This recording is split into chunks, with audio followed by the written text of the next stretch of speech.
I see a lot of persons increasingly reaching out to me in my inbox, asking me to explain to them how they can become a content creator on social media. This is the reason why I'm making this video, in order to address the concerns that those persons who would like to get their feet wet in the game understand. Get ready for your ride.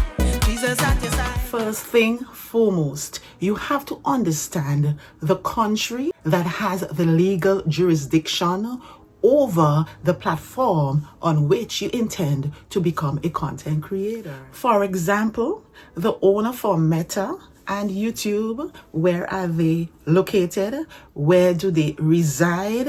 In the United States of America. And therefore, it is imperative and incumbent for you to understand the legal ramifications that will be associated with you becoming a content creator on those platforms. So before you get into the game, you want to have the law on your side always.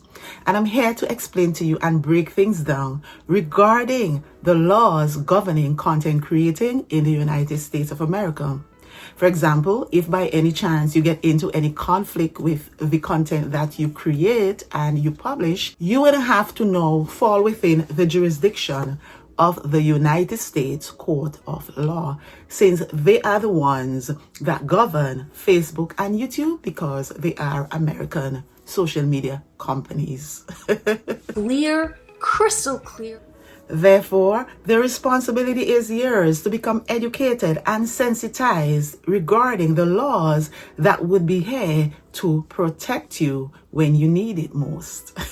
I think that I am the fittest person to explain to you the publishing laws and the rights regarding content creating online, since I have a track record as a 2 times book publisher. And now I am a certified Canadian book publisher. As an author, the first time I became acquainted with the laws regarding publishing and writing, when I published my first book in 2008, I had to research everything that has to do with publications and copyright. And so I have gathered a plethora of knowledge regarding my rights as a publisher when I decide to publish any information out in the world.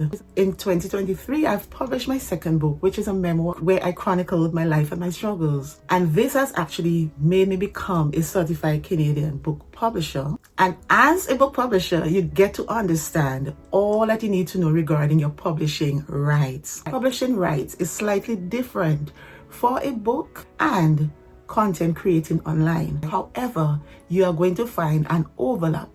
I'm here to break down for you not the publishing rights for a book, but rather publishing rights for content that you put out there online. One of the main concepts that you have to understand as a content creator is public domain.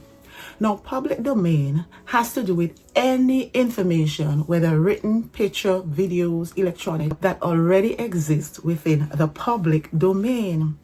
As long as there is not a registration of copyright attached to it, then anyone from the public has access to that material. In my case, as a blogger, a content creator, my niche is blogging. That means I can take anything within the public domain in order to criticize, to comment, to give educational value, and also to give a form of entertainment from it, providing there is no copyright attached to it.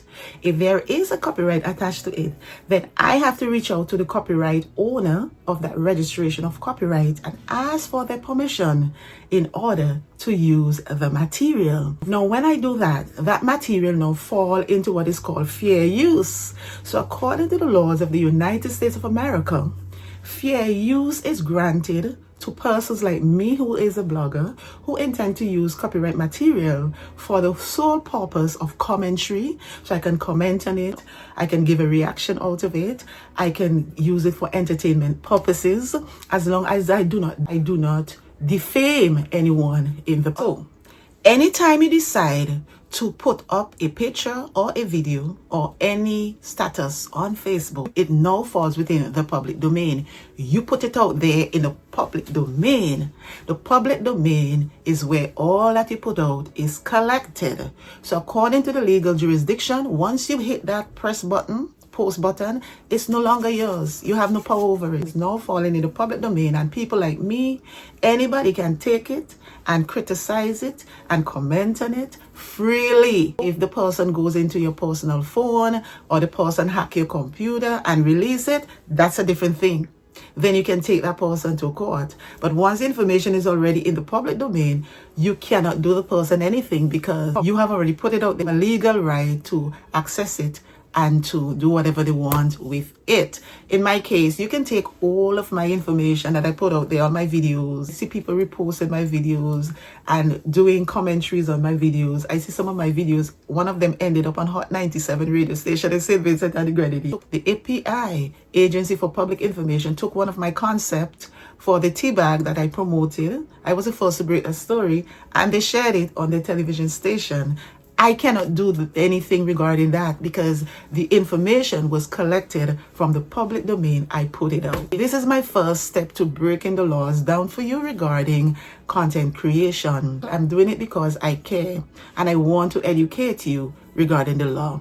As a trained teacher, it is my responsibility to educate you whenever the need arises. Thank you for watching, and remember, no matter what you do, never try to put out another person's light in order for you to be able to shine. God bless you.